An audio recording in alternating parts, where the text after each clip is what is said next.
So I feel a bit shy now after these three wonderful papers and presentations, and also in presence of my husband who's going to supervise me, that I do not overexceed 15 minutes. Hopefully I will not. And the name of my paper is quite strange. It might sound strange to English speaker because it uses a special word which doesn't even exist in Slovak, though it looks like. It reads, of course, she drowned herself in the močila, the place where they wash clothes or something. And my paper is going to deal, as the subheading suggests, with dialect expressions in Thomas Bell's novel Out of This Furnace. And I'm going maybe to refer to few of you who were speaking before me, and I'm going to refer particularly maybe even to the keynote speaker, today's keynote speaker, Professor Kronin, because my paper is not about translation really, but rather about the presence of the words that make something special, or that are presentations of something special, unique. And the idea you mentioned that the information is meaningful and relevant only when it is understood. And I'm going to question the fact whether these Šariš dialect words were or are understood by American readers, and why are they used in the text if they are not, and what is their function. So let me just say a few words on Thomas Bell as the author.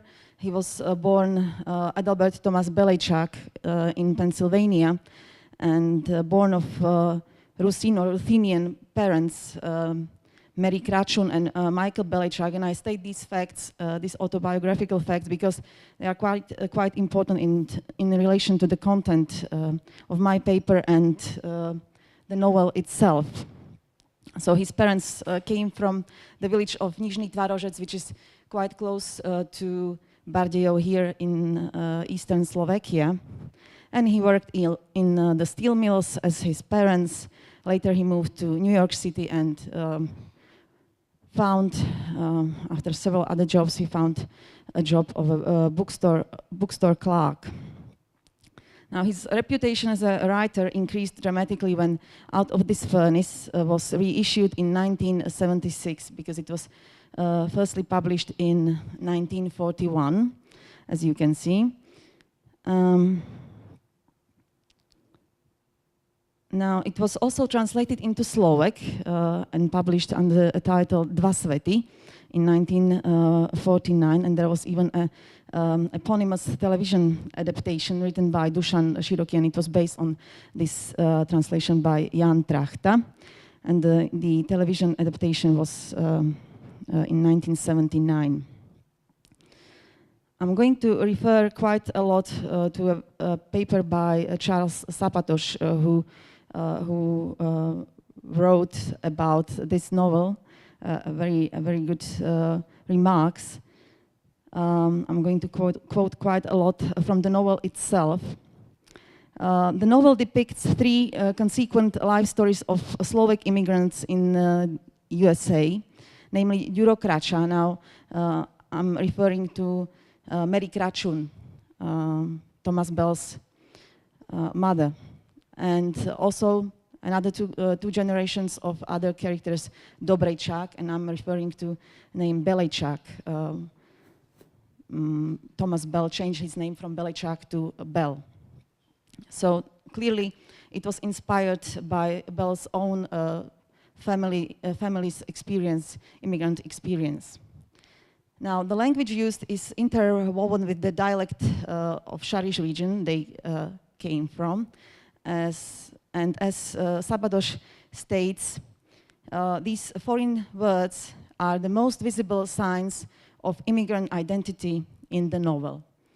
And why are they used there, and what kind of words? I'm going to introduce in several categories. But before that, I would like to stress that after reading the novel, we can agree, or I can agree with one statement by Charles Sabatos, who says that many of the Slovak words in the published novel do not appear in the original type version of Bell's manuscript. Well, Charles Sabatos was lucky that he had the access to the original manuscript and he could compare how Bell thought and how he crossed out several versions of Šariš dialect and how he reconsidered what should be used there, and if American reader can somehow digest, or if he can use these expressions for American reader. It can be shown here with the phrase which actually in the text of the novel appears only that the character just swears. No actual words are used, but in the manuscript Sabatos had the access to, there are several phrases gradually crossed out. Frazbiti lapel, which is not even Slovak, not even dialect. Frazbice ulapel, which sounds Šariš dialect, both meaning may devil catch you. And the last one he reconsidered was bozomci fraz, which would be a bit vulgar, I would say. So that's why he crossed it out as well and used only the character swears. The name of the character, I can't remember, swears. These Šariš dialect expressions are rather scattered in the text, so there's not a continuous passage in the text, but only solitary words and phrases. And yet I think, though these phrases and expressions are fragmentary, they are indispensable element that create the whole atmosphere in the text. And Bell precisely, the author precisely puts it in the novel itself by saying, as the quotation shows, that in the old country the Slovaks had been an oppressed minority from the beginning of time, religious and warlike people, a nation of peasants and shepherds, whom centuries had taught patience and humility. In America, they were all this and more. Foreigners in a strange land, ignorant of its language and customs, fearful of authority in whatever guise. Now, those fragmentary and scattered phrases are usually phrases of politeness. Like here, a thank you phrase, dzekujem, a toast phrase, Bože daj zdrave. If you understand those coming from Ukraine, maybe it's used in the same way there. Though we say different things in Šariš dialect or in Slovak, but he used this, maybe he knew it from his parents. A goodbye phrase, s Bohom, which shows, of course, religious grounds. A welcome phrase, vitajte u nás. And here you can see also that sometimes the author gives translations to make himself understandable, that he translates welcome. But very often he does not. He just uses Šariš dialect and continues with English speech. So prebač, prebač, and sometimes it's understandable from the context and sometimes rather not, I would say. Another example of phrase of persuading someone, na môj pravdu, or neboščík, which means late, somebody late who died. A popular version of a song, Aja zo Šariša, without those special graphic signs.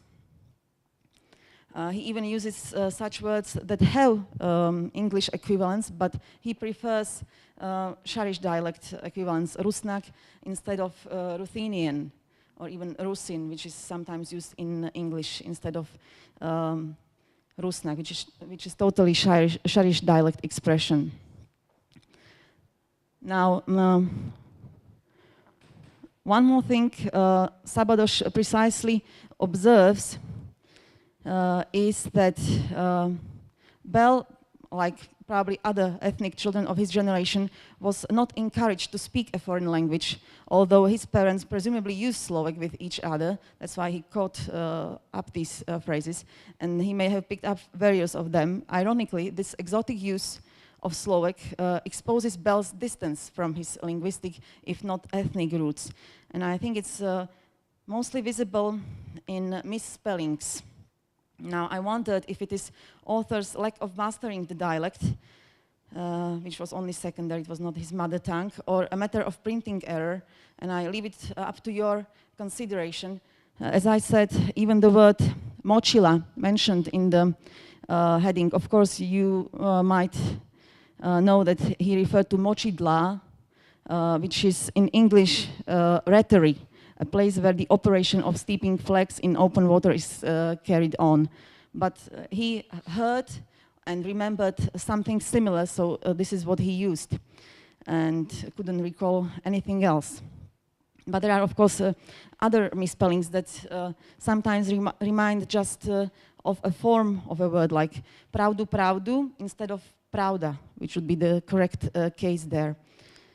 Another case is goodbye phrase, ist s Bohom, which would be correctly it's s Bohom, because this is the form which is not even present, it's infinitive in Slovak, and it's unnatural in this context. Yeah, very often he uses phrases for expression of emotion.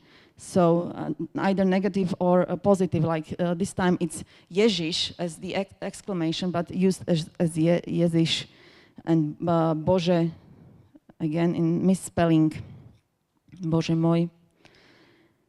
The most funny, or the funniest I found was in this dialogue. There was a long silence. A character, Duro, has a mistress, and she gets pregnant because of this relationship, and they are talking about this fact.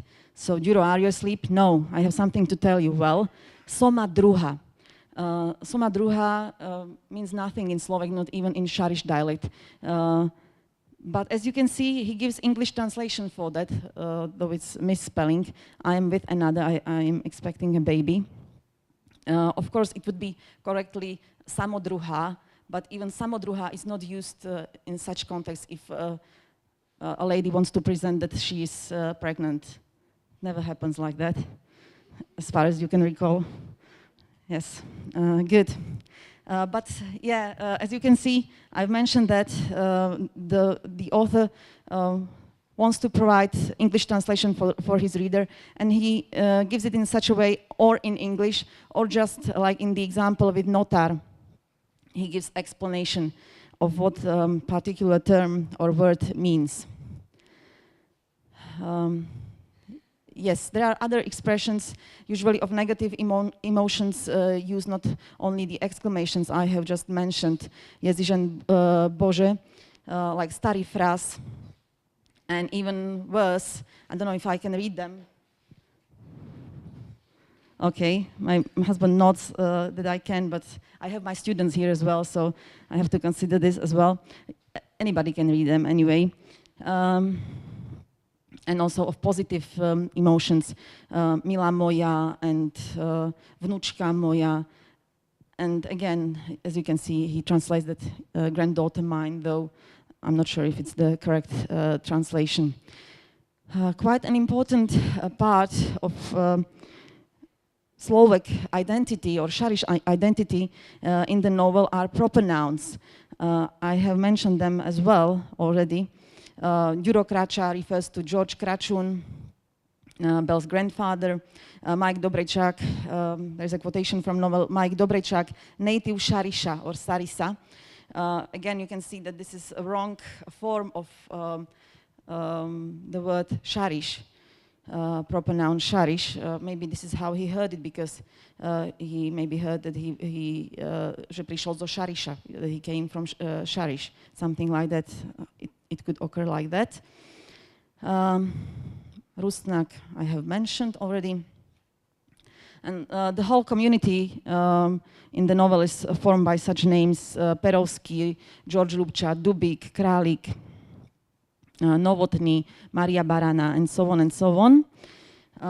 Sometimes he gives translation even for such names or nicknames like Čarná Zuzka, Black Susan.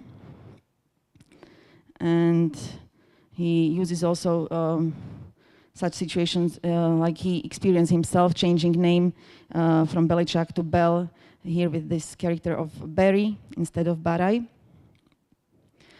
Sometimes it's not clear, and now I question the fact whether this use of word or proper noun was clear enough for American reader. Like with the word mižu, mižu would refer to Slovak speakers or Šariš dialect speakers quite clearly to a name.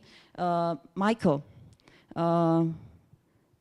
When you call Michael, when we would call you maybe mižu. In Šariš dialect, sorry. But he refers here because it's similar to a cat, and sometimes maybe to confuse a reader unintentionally, without any intention, he uses for a mouse. So really this information or this reference might not be relevant to the reader of American culture or American literature. Several times he uses meals of Slovak cuisine, like pyrohy or kreple, donuts, and halušky as well, just to create the atmosphere of that Slovak community depicted in the novel.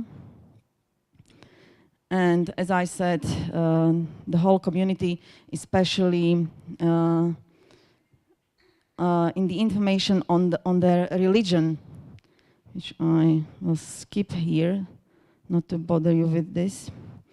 Religion is a defining phenomenon in the novel, when the churches are denominated or dedicated to particular saints that are typical either for Roman Catholics or Greek Catholics. Yeah. Good, and as we know, Slovaks from our region, or from Slovakia generally, came with mixed linguistic background, and there was not only the dialect or standard Slovak, but also Hungarian, sometimes German, and sometimes even Czech in their linguistic backgrounds. So there are also phrases from Czech, again misspelled, like Oče nás jesi na nebesci. If you know Czech prayer, you know that it's a different way. I'm not going to repeat it now, but it's different than in real standard Czech. So the conclusion of my paper, I would say that these expressions from Šariš dialect are not only marginal, but truly significant means of adding the right color to the whole atmosphere of the book. And Szabados observes that it's his assertion of, or author's assertion of self-assurance toward the mainstream American reader. Yet, I might again stress, if understandable to the majority of American readers. Thanks a lot.